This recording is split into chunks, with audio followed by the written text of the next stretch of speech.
le Saint-Esprit a rempli sa mission. Il s'est battu. Les êtres humains ont commencé à se battre avec Jésus. Et c'est pour cette raison même ils ont traité Jésus de démon, en croyant que le Saint-Esprit qui était incarné en Jésus allait se décourager. Et puis Jésus allait faire les choses du monde. Mais le Saint-Esprit n'a pas fléchi genou. Le Saint-Esprit a dit non. Vous allez dire tout ce que vous voulez. Moi, je suis debout parce que je suis venu sur la terre pour une mission, pour vous libérer du péché que vous avez pris. Voilà la mission que mon Père m'a donnée. Le Dieu Tout-Puissant, que moi, Saint-Esprit, je suis son esprit là. Voilà la mission qu'il m'a dit de venir faire. Et cette mission, je vais l'accomplir. Cette mission, je vais l'accomplir. C'est pour cette raison que quand le Seigneur Jésus, quand le Seigneur a mis son esprit, qui est le Saint-Esprit, sur Marie,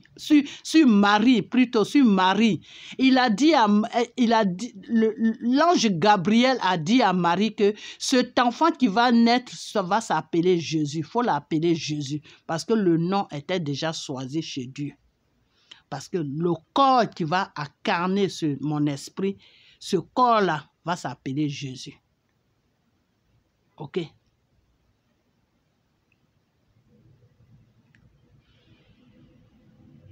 Le Seigneur, quand il te donne une mission, et puis tu accomplis ta mission dans la dignité, dans la vérité, il ne va jamais te laisser tomber. Celui qui va te toucher là, aura affaire à lui. C'est comme ça que Dieu travaille. Celui qui va te toucher là, va le trouver sur ton chemin. Même s'il faut détruire la personne, il va détruire la personne. Pour ça seulement, le Seigneur ne joue pas. S'il faut détruire la personne là, il va détruire la personne. La personne même, le temps même qu'il va dire ouf là, il est déjà au cimetière.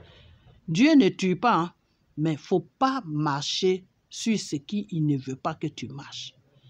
Si tu arrives à un certain point là, c'est lui-même qui va te détruire. Quand Dieu a commencé à détruire le monde, au temps de Noé, pourquoi il a détruit le monde? Pourquoi Dieu a commencé à détruire les êtres humains qu'il a créés? Parce que ces êtres humains-là étaient devenus des monstres. Parce qu'ils réfléchissaient comme des démons. Parce qu'ils posaient des actes comme des démons.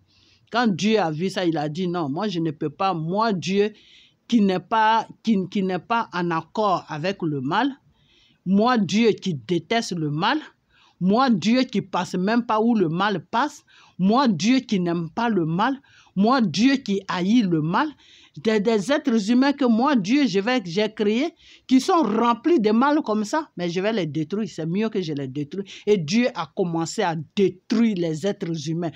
Lui, il a amené l'eau. L'eau a commencé à les apporter. Il a commencé à tuer les êtres humains avec l'eau.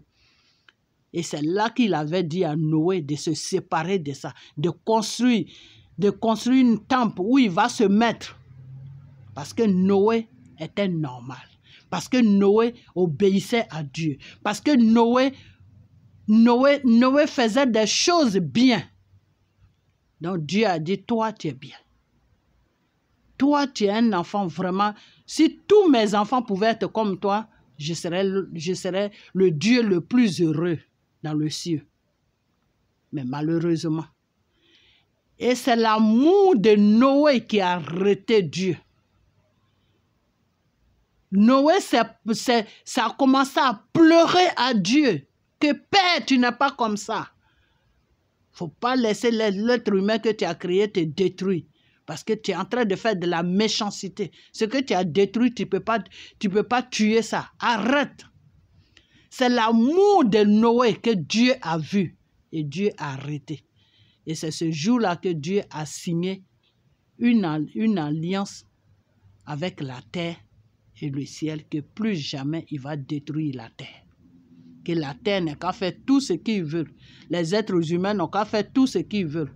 Mais les jugements là, ça sera au ciel chez lui là-bas. Quand tu vas finir de faire tout ton boucan ici, là, lui, il t'attend dans son royaume là-bas.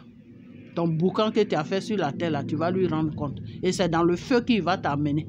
C'est le feu qui sera ta condamnation à mort. Jusqu'à ce... Et l'âme ne meurt pas. Donc, c'est dans le feu, là, tu vas rester. Tu vas rester là-bas jusqu'à, je ne sais pas combien de temps, mais ce qui est sur l'âme ne meurt pas.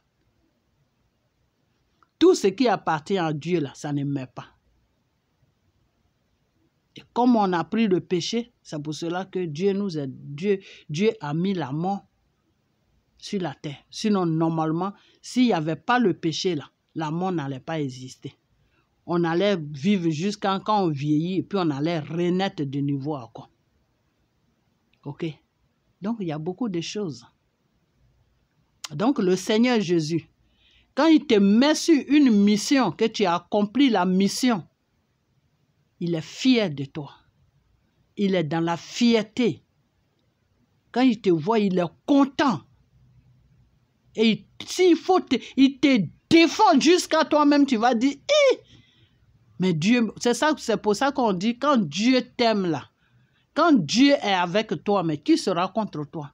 Parce que celui qui est le poison du monde, qui empoisonne tout le monde, là, qui s'appelle Satan, c'est Dieu qui l'a créé. Donc si ce Dieu-là avec toi, là, qui sera contre toi? Personne. Ça veut dire que tu n'auras personne qui va t'emmerder. Ok? Mais si Dieu n'est pas avec toi, faut te dire que même tes ennemis, là, ils seront partout, et même dans ta maison. Ok? Donc c'est pour vous dire que accrochez-vous à Dieu. Accrochez-vous à ce Dieu-là qui vous a créé et défendez vos pays, car vous êtes dans votre droit. Vous êtes dans vos droits. Vous êtes dans vos droits de défendre vos pays. Vous comprenez? Vous êtes dans vos droits. Parce que ces grands pays qu'on habite là, ils ont défendu les pays. Aujourd'hui, ils sont tranquilles. Ils ont défendu. Entre eux, là, ils voulaient s'arracher les pays. Hein. Entre eux, ils voulaient s'arracher les pays. Ceux qui sont mourants, là, on les a arrachés les pays. Mais ceux qui sont restés debout, là, ils ont combattu les ennemis jusqu'à ils ont pris les pays. Et aujourd'hui, ils sont bien. Dieu les a donnés. Dieu les a bénis. Ok? Donc, vous tous qui êtes en Afrique, là, les pays africains, vous qui êtes en train de vous battre pour l'honneur de vos pays, pour vous-même, vos honneurs, là, défendez-vous. N'écoutez pas les gens qui vous disent « Ah, ça, c'est pas bon, ça. » Du moment que c'est dans l'intérêt, tu es en train de faire ça dans l'intérêt de défendre les droits de ton pays, de défendre ta population, de défendre ta terre devant Dieu, tu es dans ton droit. Peut-être devant l'être humain, tu n'es pas dans ton droit. Mais devant Dieu, celui qui t'a créé là, celui qui a dit le commencement là, devant lui, tu es dans tes droits. Donc, il faut foncer. Il ne faut même pas réfléchir. Fonce seulement. Parce que tes ennemis là, eux, ils viennent pour t'arracher ce que Dieu t'a donné. Et quand ils vont t'arracher ce que Dieu t'a donné là, tu n'as plus de dignité sur la terre. Si tu n'as pas de pays, mais tu n'as pas de dignité, il faut que l'homme africain comprenne ça. Quand tu n'as pas de pays là, puis tu es là à vagrouiller dans les pays des gens là, tu n'as pas de dignité. C'est ceux-là que les autres pays disent, mais vous-même, vous n'avez pas de pays, allez-y un peu chez vous. Allez-y un peu chez vous. Oh, on est fatigué, allez-y un peu chez vous. Donc, s'il y a une loi qui se crée sur la terre que chaque personne doit vivre dans son pays, toi, tu n'as pas de pays. On te parasite partout. C'est-à-dire, là où tu tombes, c'est ton pays, mais tu n'as pas de dignité. Tu n'as pas de dignité. Ça veut dire que l'esprit même que Dieu t'a donné là, Dieu a pris ça il y a longtemps. Tu es un mort vivant, tu marches, tu es un fourreau qui marche sur la terre. Parce que quand tu n'as plus de dignité là, que tu as vendu ta dignité à tes ennemis, que tu as vendu ton pays à tes ennemis, tu as vendu ta vie à tes ennemis, tu as vendu ta dignité à tes ennemis là. Dieu, lui, il vient, son esprit qui t'a donné, qui fait que tu es un homme sur la terre là. son esprit qui fait que tu peux te défendre, son esprit qui fait que tu peux connaître le bien et le mal, là, Dieu, lui, il vient, il prend ça. Parce qu'il ne veut pas que son esprit reste avec quelqu'un qui n'a pas de dignité. Quelqu'un qui n'a pas de racines, quelqu'un qui est perdu. Donc, c'est l'âme seulement qui te suit. Parce que l'âme, lui, il est obligé de te suivre jusqu'à la mort. C'est l'âme seulement qui te suit. Donc, quand l'âme là te suit, là, tu ne sais plus faire le bien et le mal. Tout ce qui est bien, c'est mal. Toi, tu t'en vas seulement.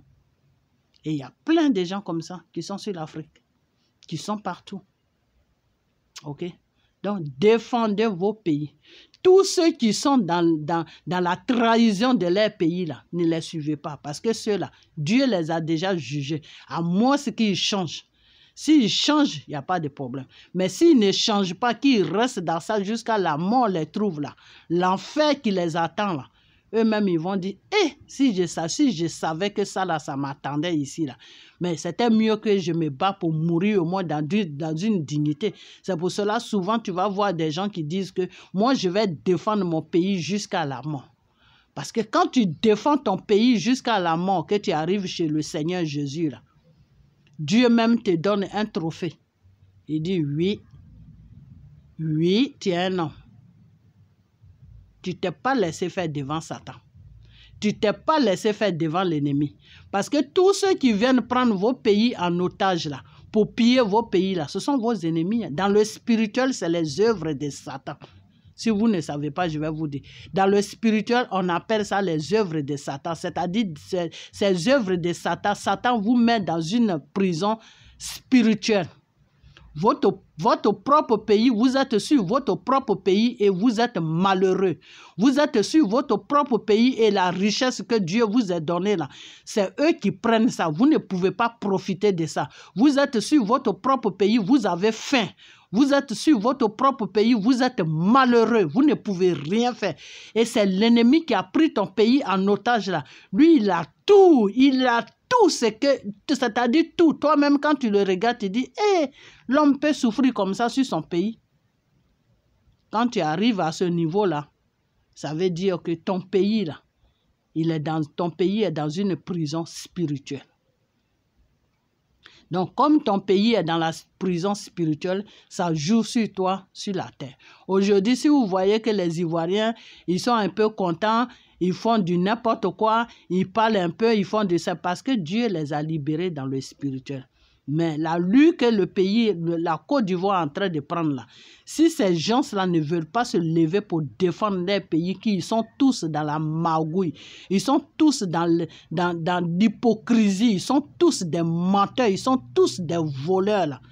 Quand Dieu va les condamner, quand Dieu va les condamner dans le spirituel là, le pays qui est la Côte d'Ivoire là, va traverser un désert que toute l'Afrique même, ils auront pitié de la Côte d'Ivoire. Ça, c'est moi qui vous dis ça.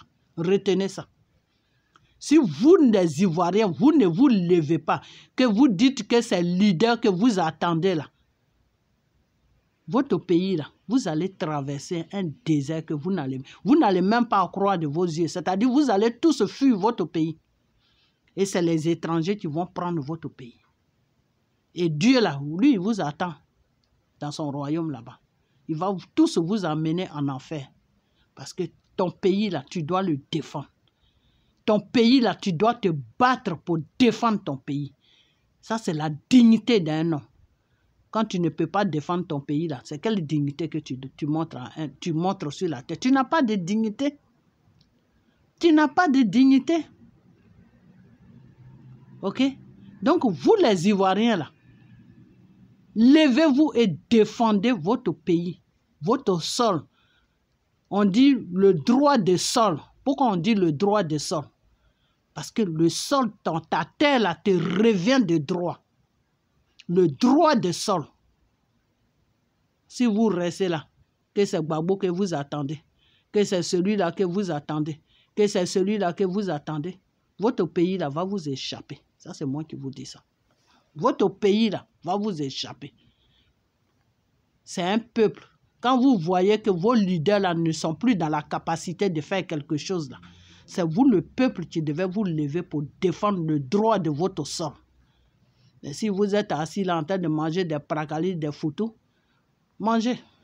OK? Mais laissez les autres défendre leur pays. Laissez les autres se détacher des chaînes de Satan. Laissez les autres de sortir des prisons de Satan. Laissez les autres, ils vont défendre leur pays et leur pays va prospérer. OK? C'est pas parce que toi, tu es dans ta prison que tu veux que l'autre soit dans la même prison que toi. C'est de la méchanceté. C'est méchant. Laissez les Maliens, laissez les Burkinabés, laissez les Guinéens, laissez les Nigériens défendre le droit de leur sol, qui est leur pays. Et ce qui leur revient de droit là, ce que Dieu les a donné, qui leur revient de droit là, ils vont vivre avec ça dans la dignité. Je dis bien dans la dignité. Et nous, les enfants de l'Afrique là, si on parle, on va aller dans les pays pour aller visiter là-bas ou pour aller s'asseoir là-bas. Parce que c'est nos pays aussi. Si vous ne voulez pas défendre votre pays, ça c'est votre problème. Le Seigneur a dit que toi, la femme, je t'ai créé pour que tu accompagnes l'homme. Nous, les femmes, là, on vous accompagne, vous les hommes. OK? Voilà. Donc, moi où je suis là, je peux aller dans n'importe quel pays pour faire ma famille là-bas et puis rester là-bas tranquille. Mais c'est vous, les hommes ivoiriens, là. C'est pour vous qui est grave. Donc, restez dans l'amusement, OK? Mais laissez les autres défendre les intérêts et défendre la dignité et défendre les dignités de leur pays. Car le Seigneur te dit que le droit de sol te revient. Le droit de sol, là, c'est ton droit. Ça te revient de droit. Donc, si ton pays est bafouillé, c'est toi qui dois te lever pour défendre ton pays. Ce n'est pas l'étranger qui va se lever pour défendre ton pays. C'est toi qui dois te lever pour défendre ton pays. Et c'est ce que le Mali a fait. Et je dis bravo aux Maliens. Et c'est ce que le Burkina a fait. Et je dis bravo aux Burkinabés. Mais priez pour mon gros bébé là. Priez pour lui. Parce que c'est quelqu'un de bien. Et c'est ce que la Guinée a fait. Il a dit, tu es venu me placer. Tu me prends pour qui? Mon frère, Doumbouya, bravo.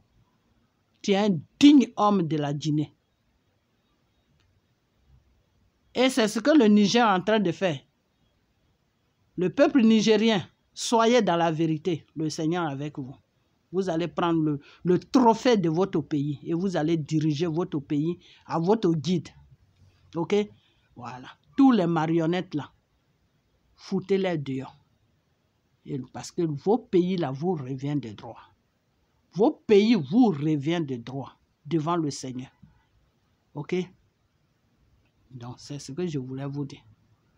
Le Seigneur a dit, ils vont vous combattre pour votre richesse. Ça est dans la parole de Dieu. Allez-y fouiller dans sa parole. Vous allez vous trouver ça là-bas. Ils vont vous combattre pour votre richesse. C'est ce qu'on est en train de voir. C'est ce que vous êtes, c'est ce que l'Afrique est en train de vivre. Donc, celui qui défend son pays, il n'est pas dans une faute. Il n'est pas dans l'erreur. Il est dans la vérité. Car le Seigneur te dit, défends ce qui te revient de droit. Ce qui te revient de droit, c'est ton pays et c'est ta vie. Ces deux choses-là, si tu ne peux pas les défendre, c'est mieux d'aller au cimetière. OK? Voilà. Donc, je m'arrête là. Bye bye.